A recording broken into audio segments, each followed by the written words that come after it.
Assalamualaikum warahmatullahi wabarakatuh. Bagaimana kabarnya anak-anak? Semoga kalian sehat selalu. Baik anak-anak, sebelum memulai pembelajaran, alangkah baiknya kita berdoa dulu. Berdoa dimulai. Berdoa selesai. Baik anak-anak, ibu akan mengingatkan untuk kalian yang belum mengisi absensi, segera mengisi absensi yang sudah diupload di Google Classroom.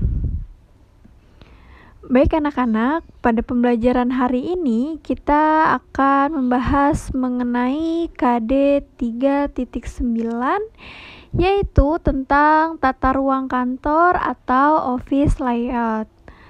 Sebelumnya kita membahas mengenai desain interior kantor, yang dimana sudah dijelaskan mengenai pengertiannya, tujuannya, fungsinya, dan jenis-jenis interior desain kantor tersebut. Nah, sekarang kita membahas mengenai tata ruang kantor.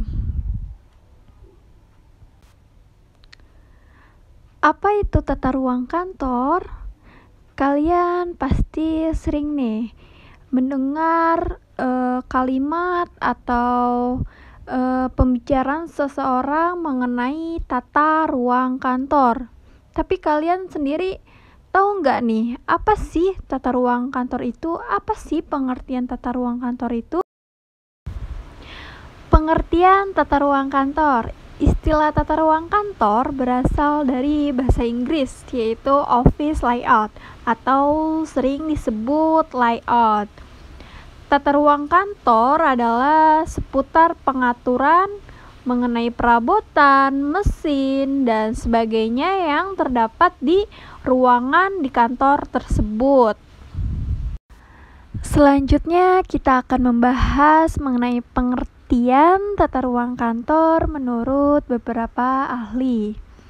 Di sini terdapat menurut De Liengjie mengatakan tata ruang perkantoran adalah penyusunan alat-alat kantor yang tepat serta pengaturan tempat kerja yang baik yang dapat menimbulkan kepuasan bagi para pegawai.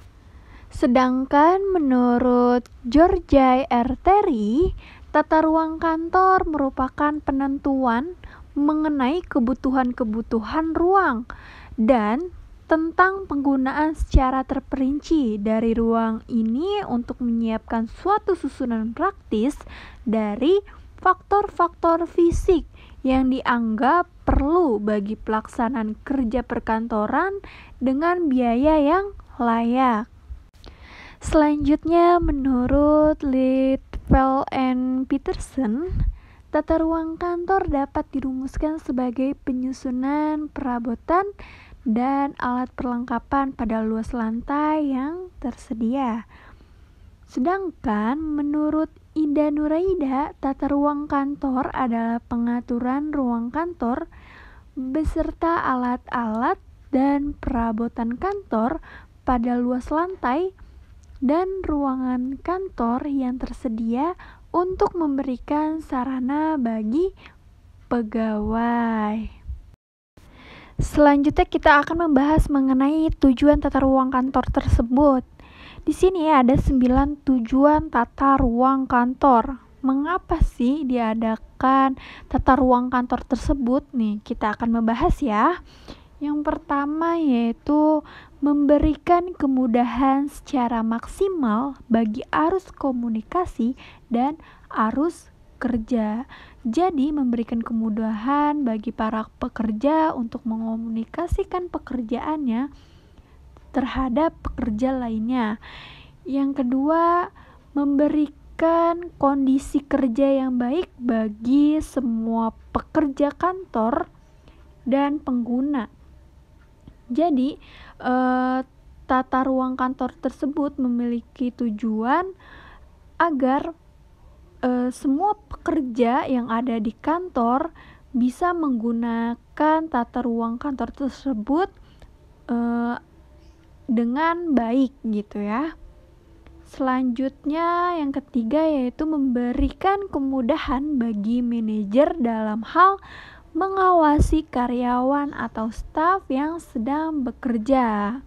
Nah, manajer ini memang tugasnya mengawasi pekerja gitu. Jadi dengan adanya tata ruang kantor memberikan kemudahan bagi manajer untuk mengawasi karyawannya, staf-stafnya yang sedang bekerja.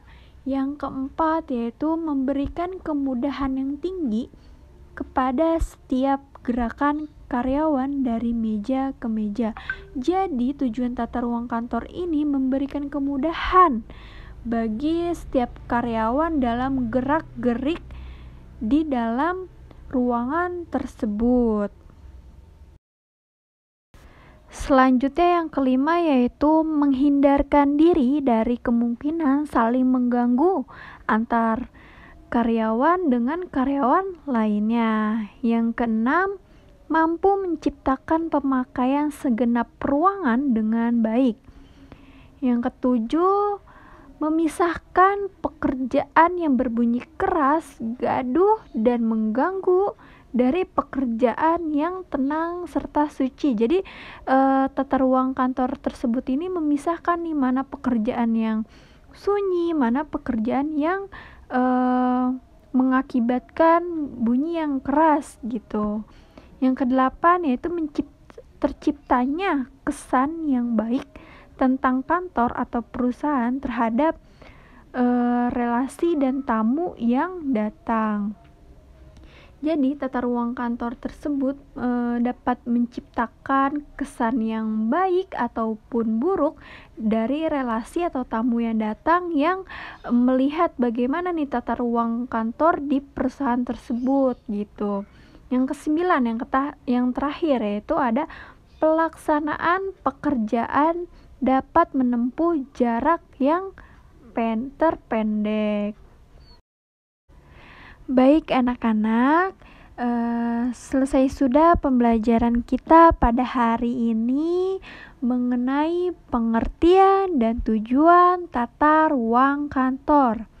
Dapat kita simpulkan bahwa tata ruang kantor merupakan salah satu faktor yang mendukung pekerjaan kantor, sehingga ruang kantor harus ditata sedemikian rupa untuk mendukung efektivitas dan efisien kerja di kantor. Apakah ada pertanyaan? Bagi kalian yang ingin bertanya mengenai pengertian dan tujuan tata ruang kantor, boleh silahkan bertanya di kolom komentar ataupun di grup WhatsApp ya. Selanjutnya kalian mengerjakan tugas yaitu membuat kesimpulan dari yang sudah kalian cermati mengenai materi pengertian tata ruang kantor dan tujuan tata ruang kantor tersebut. Kita akhiri pembelajaran pada hari ini, semoga kalian dapat memahaminya ya. Wassalamualaikum warahmatullahi wabarakatuh.